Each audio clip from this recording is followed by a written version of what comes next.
13장 8절로 10절입니다. 피차 사랑의 빛 외에는 아무에게든지 아무 빛도 지지 말라. 남을 사랑하는 자는 율법을 다 이루었느니라. 간음하지 말라, 살인하지 말라, 도둑질하지 말라, 탐내지 말라 한 것과 그 외에 다른 계명이 있을지라도 내 이웃을 내 자신과 같이 사랑하라 하신 그 말씀 가운데 다 들었느니라. 사랑은 이웃에게 악을 행하지 아니하나니 그러므로 사랑은 율법의 완성이니라. 아멘. 우리 스스로 자신을 향해서 이런 질문을 해볼 수가 있습니다. 사실 이 오늘 본문은 이웃 사랑에 대한 얘기인데 나는 이웃 사랑에 대한 설교를 듣지 않아도 될 만큼 내가 이웃을 실제로 사랑하고 있는가? 이 질문에 대해서 내 신앙 양심이 난 그렇지 못하다. 부정적인 대답을 한다면 우리는 하나님 말씀 앞에서 순종할 때까지 듣겠나이다 하는 뭐 내가 다 아는 거 뭐 이게 아니라 내가 순종할 때까지 그 말씀을 또 정말 진심으로 새겨듣고 그렇게 하겠습니다 하는 자세를 가져야 될 겁니다. 먼저 사랑하는 자는 율법을 다 이루었다는 말씀부터 생각을 해보면 3번이나 이 말씀이 반복해서 나옵니다. 8절 중간에 남을 사랑하는 자는 율법을 다 이루었다.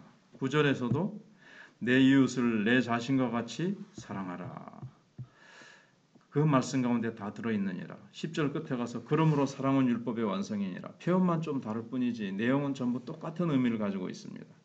율법은 하나님이 자기 자녀된 우리에게 거룩하게 살라고 주신 규범입니다. 그러니까 율법의 핵심은 십계명이죠. 우리가 잘 아는 대로 십계명은 하나님과의 관계 1계명부터 4계명, 5계명부터 10계명까지 6가지는 이웃사랑입니다. 그래서 예수님께서 하나님 사랑, 이웃 사랑으로 이걸 이렇게 요약해서 압축해서 말씀을 하셨습니다.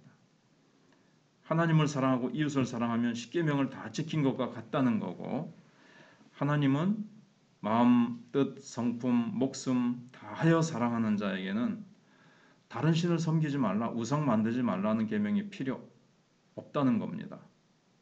하나님을 사랑하는 자가 그런 짓을 할 리가 만무하다는 거죠.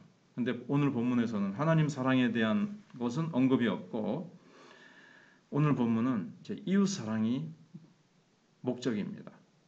이웃을 자신처럼 사랑하는 자라면 계명에서 금하는 죄를 범할 수가 없습니다. 정말 이웃을 사랑하면 부모를 거역할 리가 없고 간음할 리가 없고 살인할 리가 없고 도적질할 이유가 없다는 겁니다. 사랑하면서 사는 사람은 이 이웃 사랑의 계명을 다 지키면서 사는 것과 같다는 겁니다. 그래서 사랑에 성공하면 계명대로 산 사람이 되고 사랑에 실패하면 계명을 범한 사람이 된다는 겁니다. 그러니까 사랑과 계명의 관계가 얼마만큼 밀접한 관계가 있는가를 이제 우리가 알게 되죠. 먼저 오늘 몇 개가 이제 나오지 않습니까? 간음하지 말라. 이 7계명을 이제 예로 들면 간음이라는 것은 마음을 이 부정한 음욕을 품는 데서부터 시작해서 남녀 간에 허용되지 않는 성관계를 하는 것까지 다 간음이라고 합니다. 근데 우리 사회는 지금 얼마나 성도덕이 문란하고 태폐풍조가 만연한지 모릅니다. 뭐 이 문제를 가지고 새삼스럽게 얘기할 필요도 없을 정도로 성적 타락이 우리 생활 전반에 걸쳐서 깊이 이 사회를 또 우리 인간들의 마음을 온갖 것을 다 더럽히고 있습니다. 막 가는 세상이 사실 돼버렸습니다. 많은 사람들이 자기의 성적인 욕망을 통제를 못해요. 그리고 사랑에 대한 개념조차 변질돼 버렸습니다. 가정에서 아내와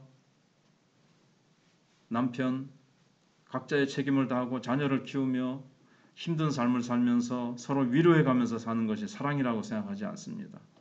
결혼도 잘 안 하고 결혼해도 애도 잘 안 낳고 그냥 우리 즐기자.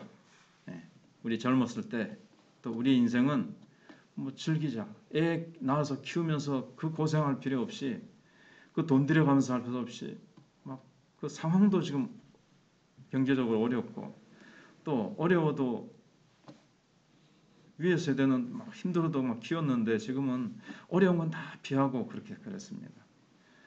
이렇게 사회에 그런 어떤 가치관도 변하고 사랑에 대한 것도 변하고 만나서 즐기다가 또 실증나면 언제든지 헤어지고 또 만나서 또 저건 황홀한 쾌락을 즐기는 거 이거밖에 없어요. 그것만 추구할 정도로 그런 사람 젊은이들이 늘어나고 있고요.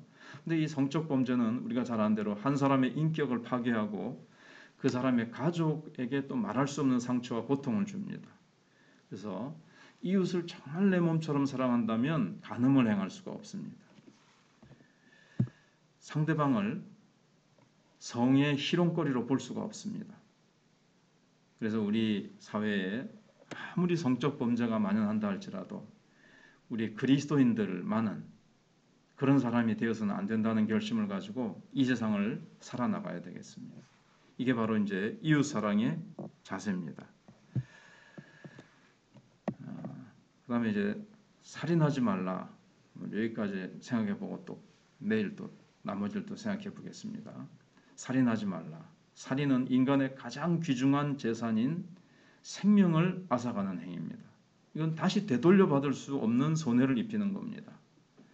물질적인 것은 되갚아줄 수 있지만 이건 뭐 다시 돌려받을 수가 없어요. 그리고 더 근본적인 죄는 뭔가 하면 하나님의 형상을 파괴하는 행위입니다. 근데 이 살인은 어디서부터 시작됩니까? 마음으로 미워하는 데서부터 생명을 해하려는 음모를 이제 가지고 죽이는 행위까지 미워하는 것, 생명을 해하려고 마음속에 이렇게 막 음모를 꾸미잖아요. 그것 그리고 죽이는 행위까지 다 포함을 합니다. 우리가 잘 아는 마태복음 5장 22절에 나는 너에게 이르노니 형제에게 노하는 자마다 심판을 받게 되고 형제를 대하여 나가라 하는 자는 공회에 잡히게 되고 미련한 놈이라 하는 자는 지옥불에 들어가게 되리라. 왜냐하면 형제를 마음으로 살인했기 때문에 그렇습니다. 노하다라는 말은 뿌리 깊은 분노를 가슴에 품고 있는 그 단어를 깊이 연구해 보면 그렇습니다. 뿌리 깊은 분노를 가슴에 품고 있는 것. 그러니까 마음의 살인이 되는 거죠. 이거는.